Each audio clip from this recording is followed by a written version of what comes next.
Radar میں سے locate کیے، یعنی پتہ کیا یہ کس جگہ ہے، پھر ایک بھی بیچارے آگے نہیں آئے۔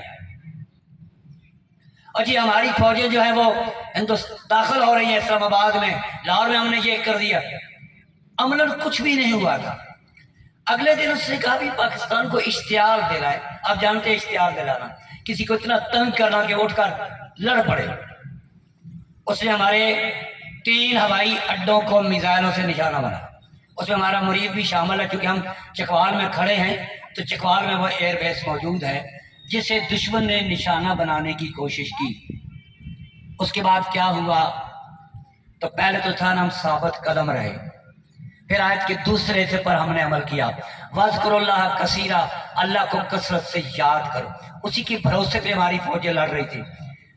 ہمارا ایئر چیف 4 راتیں نہیں سوئے، پورے 4 دن، یعنی 96 گھنٹے مسلسل جاگتے رہے۔ ہمارے chief army staff Asif Munir صاحب جو آپ سے قرآن میں اپنے محاذ پر تھے اور ایک ہی چیز پر خود ہدایت دے رہے تھے، خود جنگ کا نقشہ ترتیب دے رہے تھے۔ ہوا کیا؟ جب ہم نے جواب دیا تو نماز فجر کے بعد اسلامی طریقے کے مطابق ہمارے جب میزائل گئے تو ایک امریکی صحافی نے لکھا، وہ نوبل پرائز ونر ہے، وہ کہتا ہے کہ انڈیا بات نہیں سنتا تھا سلو کی، لیکن پاکستان کی میزائلوں کی جو ہی پہلی بارش آئی فوراً مذاکرات کی میز پر آیا۔ ہم نے اس کے 10 سے زیادہ ہوائی اڈوں کو نشانہ بنایا، ہم نے اس کی جنگی پوستیں تباہ کی، ہم نے اس کا سب سے بڑا میزائل سسٹم جو اس نے روس سے لیا تھا S-400 اسے آگ کے شعلوں کی نظر کر دیا۔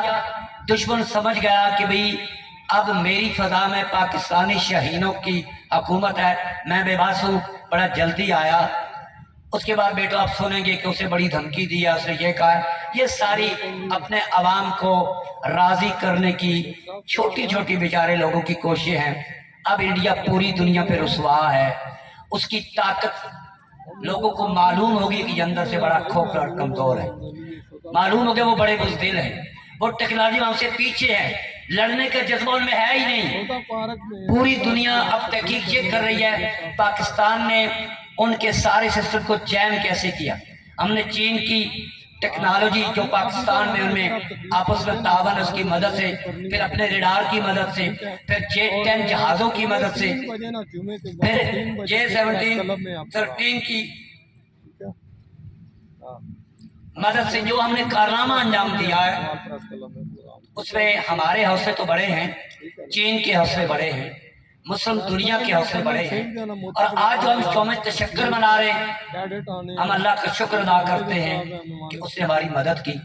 ہم پاک افواج کو سلام پیش کرتے ہیں جنہوں نے کمال، صبر، حکمت، تحمل اور اپنی جرأت ایمانی سے دشمن کے دانت کھٹے کیے۔ اور اپنی طرف سے دشمن کو یہ پیغام دینا چاہوں گا میں، اس کے بعد کیونکہ میجر صاحب نے جانا ہے، معذرت یہ مجھے پہلے معلوم ہے، میں 2 منٹ پہلے سٹیج چھوڑ دیتا۔ بیٹے ایک ہی عزم ہم میں ہونا چاہیے۔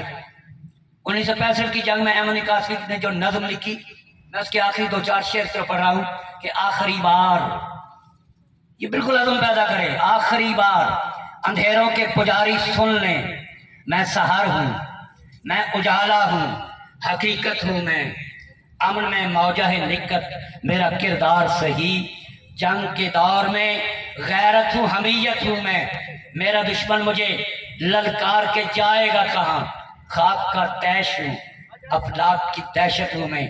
آپ سب کو یہ فتح مبارک، خدا کے حضور جھکتے ہیں، اللہ اکبر کبیرہ والحمدللہ کثیرہ وسبحان اللہ بکرۃ و اصیلا۔ بہت شکریہ۔